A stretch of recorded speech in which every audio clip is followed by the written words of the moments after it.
rise for our pledge of allegiance or standing for a moment of silence. Pledge allegiance to the flag of the United States of America and to the republic for which it stands, one nation, under God, indivisible, with liberty and justice for all.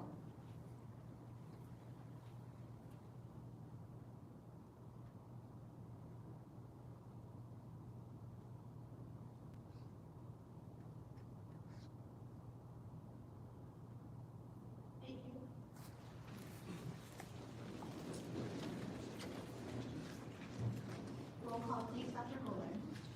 Ms. Lauer. Present. Ms. Lohr. Present. Dr. Powers. Present. Ms. Scott. Present. Mrs. Wise. Present. Mr. Irwin. Here. Mrs. Killian. Present. Our vision and mission. Our vision is working together with our community. We inspire our students to discover their talents and rise to their greatest potential. Our mission is building on the strengths of our diverse community. We create an engaging, comprehensive educational environment that supports the growth of lifelong learners. Now moving to our consent agenda. Move approval of the consent agenda as presented. I'll second that. We have a motion and a second. Are there any questions or discussion from the board? All those in favor signify by saying aye. Aye. Opposed, same sign, and abstain. Thank you. Next, we have donations. Madam President, members of the board, the administration seeks approval for the donations following close to $1 million to Enrichment Elementary School and Vento High School. Are we okay to take approval for all three together? I'll make a motion to accept the donations. We have a motion from Mrs. Wise and a second from Ms. Scott. Are there any questions or comments from the board? Just grateful to the community for supporting the kids. We appreciate Yeah. it. We have a motion and a second. All those in favor signify by saying aye. Aye. Opposed, same sign, and abstain. Thank you. Next, we have new business, the personnel report and professional leave request. Mr. Michael Cox. President Killian, Superintendent Hayward, members of the Board of Trustees, administration seeks approval of the personnel and professional leave report as presented this evening. I move to approve the personnel report as presented. Second that. We have a motion and a second to approve the personnel report. Are there any questions or comments from the board? Just gonna ask the same question I always ask, how are we doing as far as coverage in our classrooms and where's our greatest need, where do we need to see more people? Great question. Right now, we are good within our staffing, always looking for special education, educational assistance, science, CTE. Always we're looking for those. Matter of fact, we are starting to look for next year. Thank you. We have a motion and a second to approve the personnel report. All those in favor signify by saying aye. Aye. Opposed, same sign, and abstain. Thank you. Thank you. Next, we have the permission to advertise the calendar year 2023 budget, proposed budget. Mrs. Donna Wilson.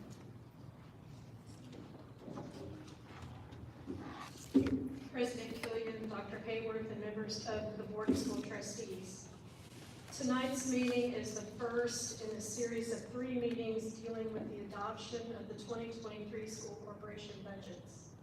Tonight, we will review budget form number 3, data, and ultimately request permission to advertise it on Gateway, Indiana's public access website. Form 3 is the notice to taxpayers of the budget hearing, which is scheduled for September 26th at your next board meeting. At that public hearing, taxpayers will be offered the opportunity to speak to the budget, and budget books containing all the required forms will be available for your review. Finally, on October 10th, we will formally ask that the board adopt the 2023 budgets as presented and required by the Department of Local Government Finance. The focus of this evening is to provide an overview of the proposed budgets, tax levies, and tax rates for the 5 tax-supported funds of the district. We are merely presenting the framework or budget parameters, the maximum thresholds, if you would, for budgets, levies, and tax rates tonight. For 2 funds, education and rainy day, you as a board are required to adopt merely a budget, as neither fund requires a local tax levy. However, operations, debt service, and the referendum fund will require adoption of a budget and a levy.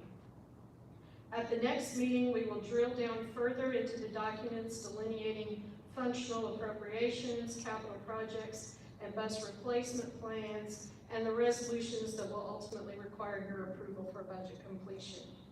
All of these documents will be part of the 2023 budget book for the district.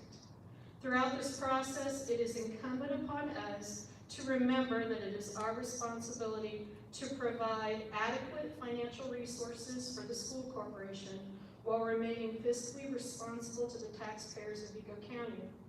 We believe that this budget fulfills both of those objectives. With that said, Cindy Dehart, Deputy Treasurer, will review each fund budget, and then I will work through some slides comparing tonight's proposal to our 2022 proposal.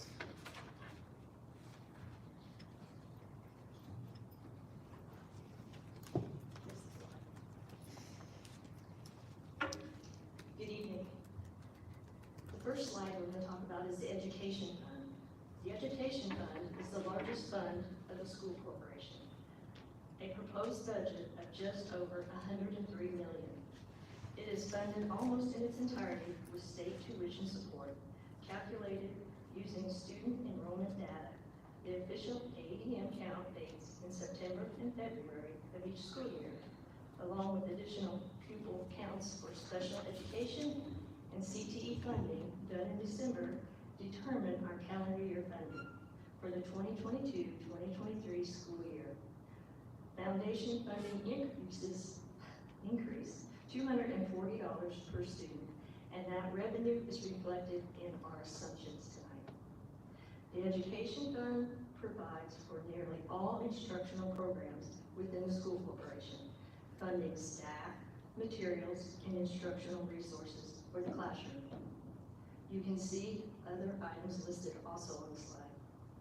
Education fund revenue also subsidizes the operation fund.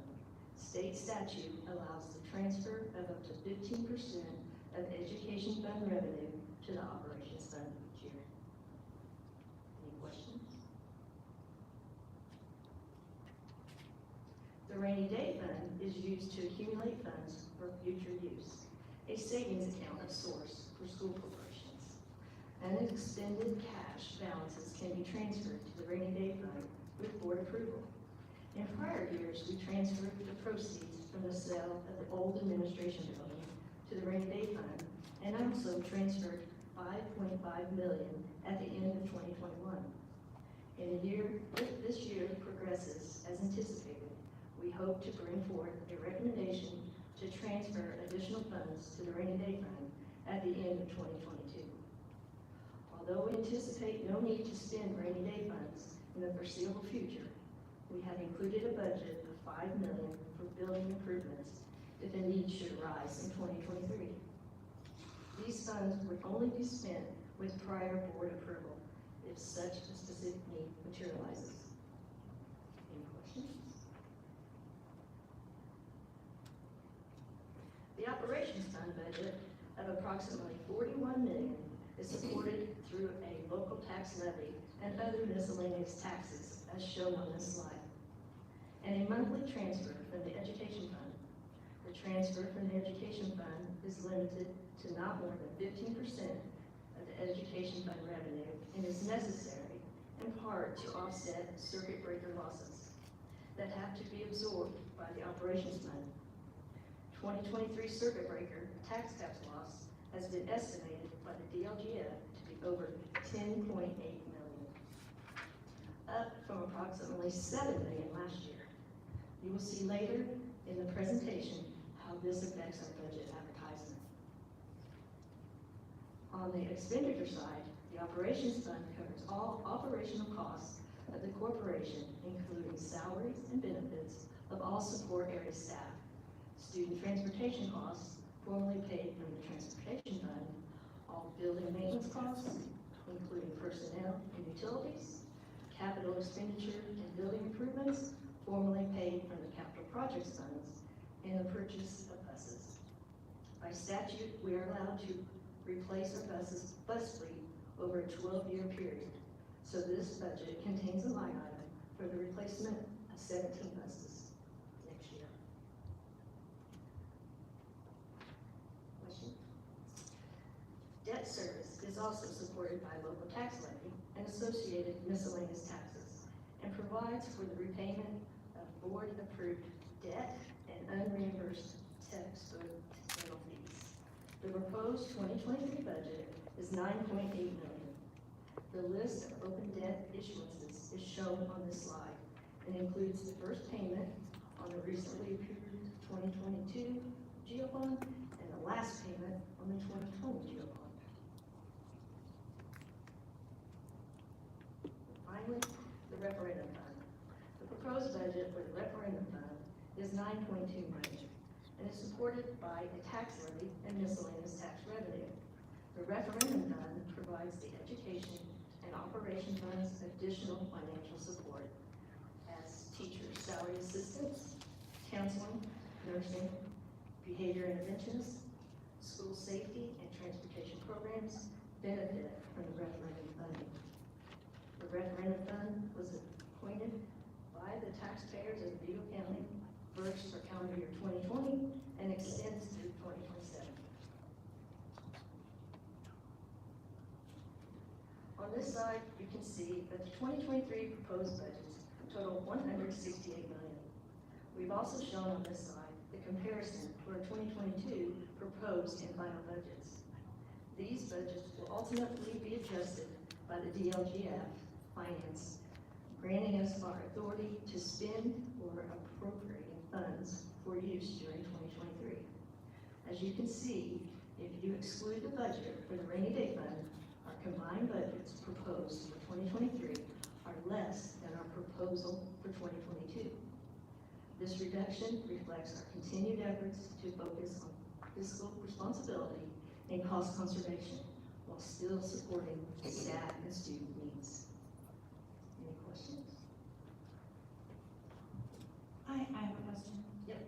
You said that the rainy day fund, the $5 million for that was specifically being saved for building improvements. Could we just flesh that out a little bit more? Is that like a catastrophic event that we're trying to just shore up for? Because we know the state of some of our high school facilities and those sorts of things, and I think the public would want to know exactly what that means. All we're really saying is we're appropriating it in the line item for building improvements, Okay. which the board would then have authority, if they would like to transfer it if a need arises. But the only need that we really see right now could be building improvements I because see. of circuit breaker clauses. Right. So Okay. that's where we're just parking the budget. Okay. Really, as we looked at it, there's a higher cash balance available in the rainy day fund than the $5 million. We have $9.5 million in the rainy day fund right now, but we just wanted to allocate some funds just in case. Right. Okay, thank you for explaining that, appreciate it. Do we have any ESSER monies? Pardon me? Do we have any ESSER monies? Yes, we have monies budgeted.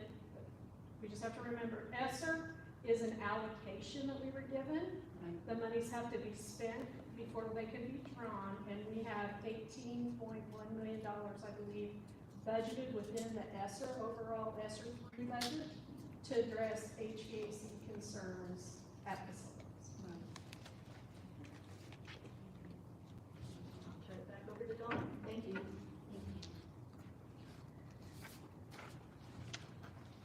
Let's look now at the calculation of tax levies and tax rates. Budget Form 4B, which you will receive copies of at the next board meeting, Those are the forms that we really use to get down and make these calculations. They include the detailed calculation of tax levy and tax rate for each of the funds presented this evening. Form 4B outlines an 18-month financial projection that starts with our actual June 30th, 2022 cash balances for each fund and ultimately ends with the property tax levy needed to support our various corporation programs. The Form 4B contains estimates of July through December 22 miscellaneous revenues, final year-end tax distribution estimates, and anticipated expenditures through the end of 2022. The first stage of the calculation results in an estimated 12/31/22 cash balance that is then carried over, added to 2023 estimates of miscellaneous revenue, and ultimately compared to the 2023 budget needs to determine that gap that exists between what funds we have available and what funds are needed to fund our educational programs. We derived our budget estimates with DLGF provided guidance, especially in the area of miscellaneous revenue, like license excise and commercial vehicle excise tax. And we used historical and current trend data for expenditure projections, and also referred to our administrative team for the needs, those needs that they saw and anticipated for calendar year 2023. Those were all put together to determine budgetary needs that we needed to factor in these Form 4Bs. Lastly, to calculate a tax rate, we need the county assessed value. And fortunately, those values have increased this year by nearly 7%. To be conservative, and after discussions with our financial advisors, Baker Tilly, we've decided to include lower than actual assessed values in our calculations to protect from any adjustments or corrections to the assessed value that could occur prior to the budget being finalized by the DLGF in late December. We've taken that stance for the operations and debt service funds. This assumption inflates the advertised tax rates, however. Those funds they'll have, you'll see on a subsequent slide, they'll have higher tax rates than we anticipate when everything's finalized by the DLGF. Since the referendum tax rate has already been established by voter consent in 2019 at 16.22 cents, we used an inflated assessed value in the referendum fund to allow us access to additional funds generated if the AV should increase with any adjustments prior to the end of this year when budgets are finalized. The 2023 proposed tax levies are shown on this slide. Remember that the education and rainy day funds require no local tax levy or rate. Cindy spoke earlier about the DLGF circuit breaker loss estimate increase of nearly $4 million from 7 to 11 million for 2023, and you can see here the impact that had on the advertised tax levy for the operations fund. When the DLGF finalizes these numbers, we anticipate all of these levies will be reduced to reflect final assessed values, circuit breaker losses, and maximum levy allowances. Since the operating referendum tax rate was approved during the referendum process at that 16.22 cents, our levy here is overstated so that we can capture any additional revenue. Remember, I said we were using a higher AV than we ultimately anticipate for the referendum fund. So that tax levy shown in the proposed column of 8.1 million will come down when the DLGF finally goes through and reviews this budget. Ultimately, we're looking at only the tax levy of the referendum fund coming down. But in the case of operations and debt service, both the tax levy and the tax rate will both be adjusted downward before the budget is finalized. This slide provides a snapshot of historical levies proposed versus approved. As you can see, our levies are always reduced during the DLGF's review process. As levy growth this year is limited by a growth quotient of 5% in the operations fund, the DLGF will adjust the levy and rate downward when they finalize our budget. That levy for operations will come in closer to 26 million as opposed to 30, and that will be reflected then in the ultimate tax rate. Ultimately, most people are most concerned about their tax rate. Remember that the tax rate is derived by dividing the approved tax levy by $100 of assessed value of property. You can see that based on assumptions of assessed value, we are advertising a combined tax rate, and this is hard to say, of $1.2223, up almost 2 cents from last year. Last year we advertised 1.2034. The only rate that will not be adjusted on this slide is the referendum rate of 16.22 cents. In fact, when finalized, we anticipate the approved 2023 tax rate to be very similar to our current combined rate of 98 cents, especially in light of the fact that the AV of the county did increase. The next slide shows the history of our approved versus advertised rates over time. Again, you can see that they are very consistent. We've omitted the referendum fund as that rate was added in 2020 and skews the comparison. Obviously, that's a flat rate, but you can see our tax rate has gone 80 cents, 75, 78, 79, 82. And finally, this slide shows the history of our approved tax rate since 2017. You can see that our combined rate prior to the referendum hovered around that 80 cents, just a little bit different way of presenting it. And we anticipate that that will be the same thing, and we'll be very proud to show that in 2023. This slide shows the budget timeline, as we talked earlier. If approved this evening, if we're given and granted permission to advertise, we will turn that advertisement on tomorrow.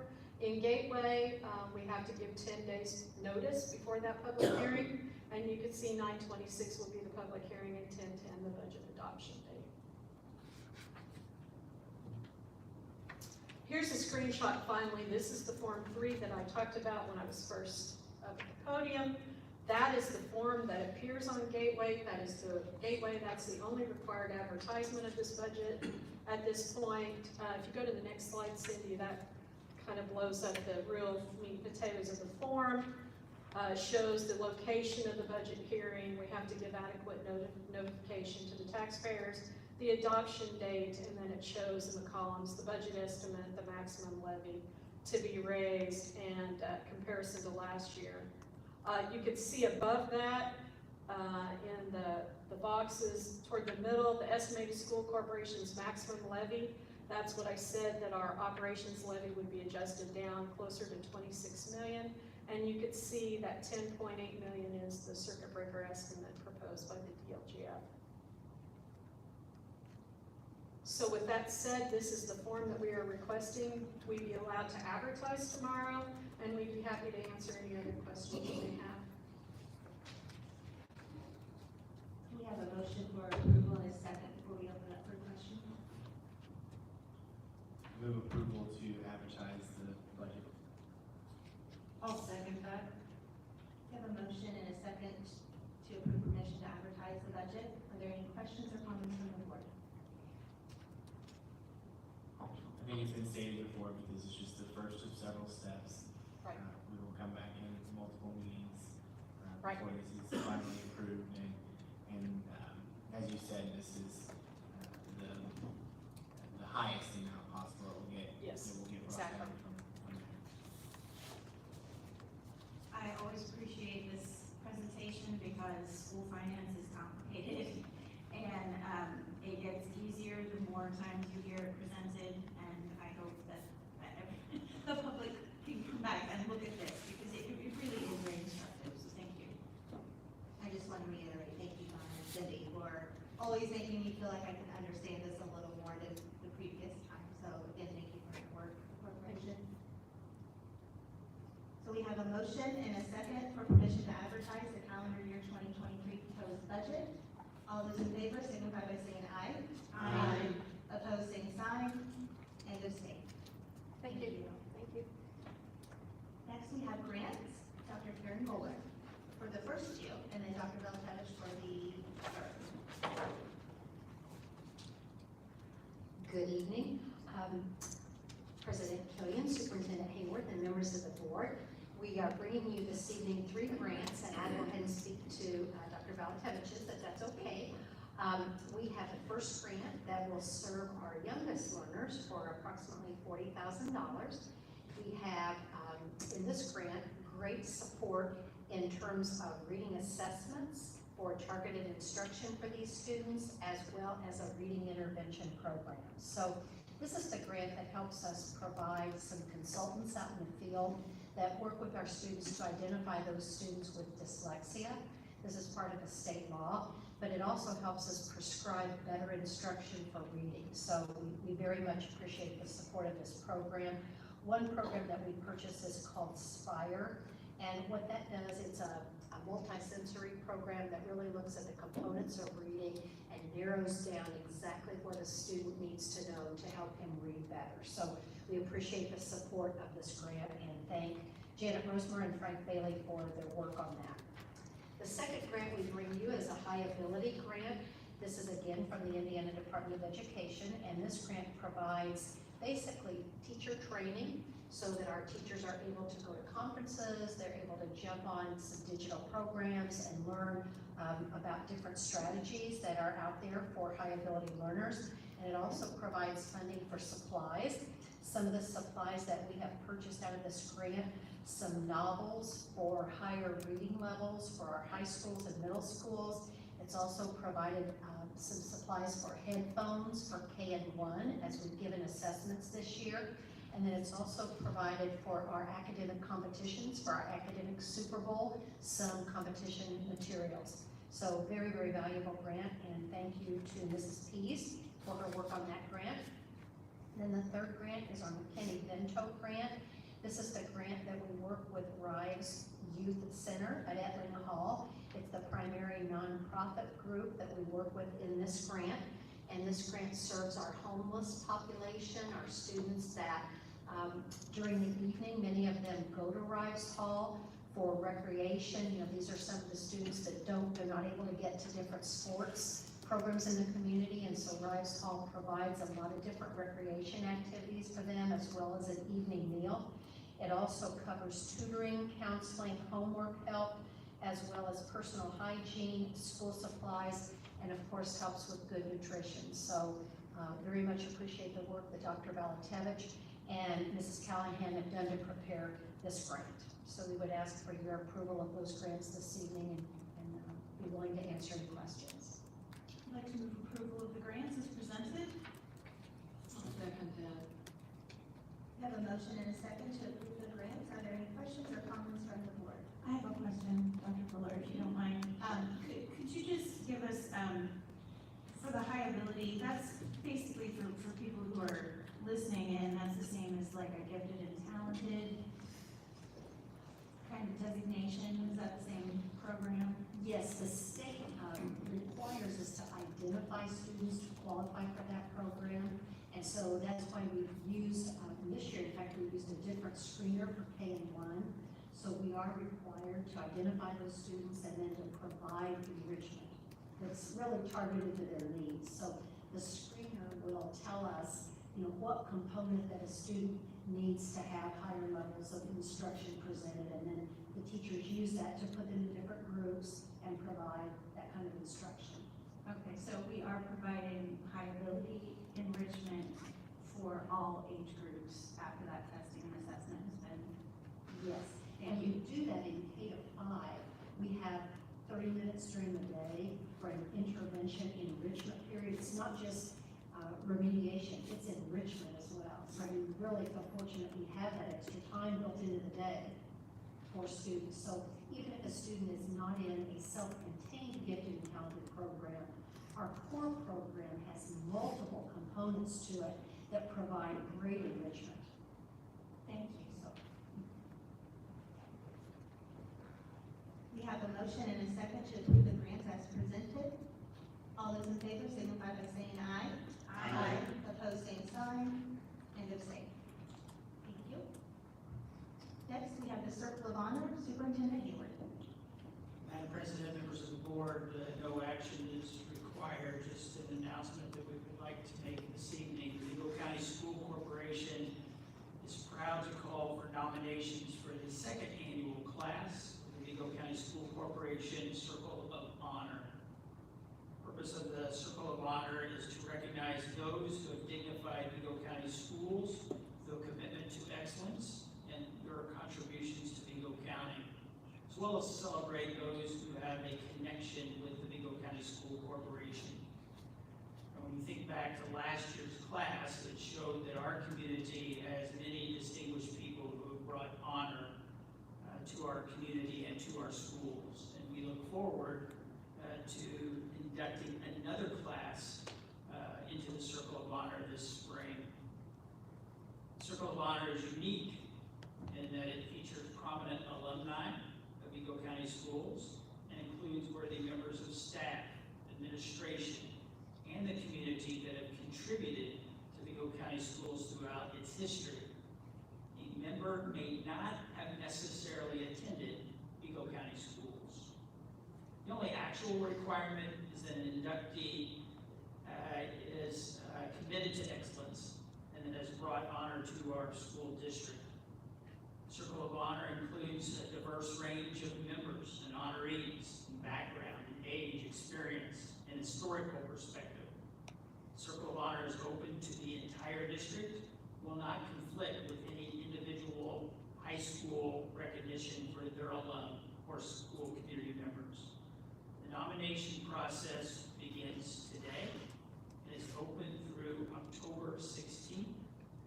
To nominate a deserving individual, you can visit the corporation website or pick up a pen and paper copy at the school corporation office. I should say on the website you can also print those off and mail those to us as well. So we look forward to the Circle of Honor Committee getting many nominations and starting to wade through that process. But tomorrow morning we will be able to start the nomination process throughout the community. That's not limited to living recipients. It is not. Right. And it can be anyone of any position Correct. in the community, or, as you say, just a dedication to education, bringing honor to the county is what is important. So I encourage people who are listening to get the paperwork and fill out the application. Thank you. Next, we have comments, correspondence, and information. A call for citizens' comments. I do not have any paperwork at this time. Is there anyone in the audience that filled out paperwork that would like to speak this evening? Well, just a reminder, if you want to do that, Catherine out in the hallway is ever so gracious to sit and take that information down. And we have you do that because the board does not respond at that time, but we do take notes and we use that information to reach back out to you for follow-up. Next, we have information from Dr. Hayward and board members. If we please the board, I've asked Dr. Mason to give an update on the September 19th 2-hour delay and our training for Alice. Good evening, President Killian, Superintendent Hayworth, and members of the board. As was discussed at the last school board meeting, Dr. Balatavich and his team are preparing to roll out our ALICE training to faculty and staff. ALICE is active shooter response training that prepares people to respond with confidence during an active shooter situation. So as you know, the school district will observe a 2-hour delay on Monday, September 19th.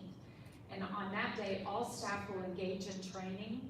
ALICE training consists of 2 hours of online training and 2 hours of in-person training. On September 19th, the high school staff will spend 1 hour participating in in-person interactive training sessions and 1 hour engaged in online training. The remaining training sessions for high school staff will include another hour of that in-person interactive training and additional online training. That training will occur during their planning period on an additional date, separate date from the 19th. Middle school staff will use that same 2-hour delay to complete their full online training session And then they'll receive their in-person interactive training on their team plan time at a later date, 2 days in a row. And then just like the middle school staff, our elementary teachers and staff will use the 2-hour delay to do their complete online training. And then their additional interactive training will take place after school, set at a later date. And those changes in the delivery model are just to meet the needs of those specific grade levels and what works best within those schools. So our goal is to have all training programs completed with all staff members by mid-November, mid to late. We would also like to thank the VCTA for working closely with us on the creation of this complete schedule and the delivery model in order to make this work for everybody. Any questions? Thank you.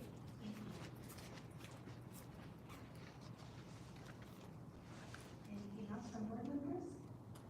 We have some congrats that needs to be delivered, don't you think? To our Polaris Award winners at North High School that were announced, and also to South High School for winning the medal. So, good for them. I did have a committee report from the Vigo County Education Foundation. We met last week, and if you do not follow them on social media, please sign up to do so. Jane Nichols and her team are phenomenal, and we are so blessed to have them working alongside the corporation and just to provide the grants that they work so hard to. They have several fundraising opportunities. That is one group that I am just in awe of to watch operate. So please check out the Vigo County Education Foundation, and thank you to Jane and her team. I'd like to give a shout out to Dr. Massey and the Vigo County School Corporation Wellness Center. They were very hospitable and efficient. I felt that they were very efficient in dealing with my foot. Had a stress fracture for no good reason at all. But I do want to give a shout out to him for that. Also, it is election time coming up, and I just want to remind everyone that the school board is a non-political entity, and that would be very nice to have those candidates running. Keep that in mind. Along with that, Jackie, I might add, the League of Women Voters is having their school board candidates forum Tuesday, September 20th. There's 14 people, I think, vying for 4 seats. I'm the only incumbent out of the 14. That will be held at the main branch of the Vigo County Public Library. What time? 6.